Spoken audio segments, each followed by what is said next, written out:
السلام علیکم ورحمۃ اللہ۔ اعوذ باللہ من الشیطان الرجیم، بسم اللہ الرحمن الرحیم۔ شہر رمضان الذی انزل فیہ القرآن۔ قرآن مجید کی اس آیت میں اللہ تعالیٰ رمضان اور قرآن کی اہمیت کو ہمارے سامنے واضح کرتا ہے۔ رمضان وہ مہینہ ہے جس میں قرآن نازل کیا گیا، رمضان وہ مہینہ ہے جس میں روزے فرض کیے گئے۔ قرآن اللہ تعالیٰ کی طرف سے ساری انسانیت کے لیے ہدایت کا سامان ہے۔ قرآن ہمہ وقت موجود ہے کہ ہدایت کی ضرورت بھی ہمہ وقت ہے، البتہ رمضان بہت جلد آنے والا ہے۔ قرآن اور روزے کا بھی اپنا ایک گہرا تعلق ہے۔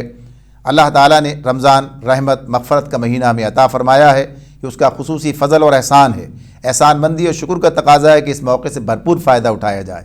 تحریک اسلامی پاکستان رمضان مبارک کی بابرکت راتوں میں تراویح کی ادائی کے بعد ترجمہ قرآن کے اور مختصر تشریح کا اہتمام کرتی ہے۔ ہم آپ کو اس کے لیے دعوت دیتے ہیں کہ آپ اس میں ہمارا حصہ بنیں اور اس موقع سے فائدہ اٹھائیں۔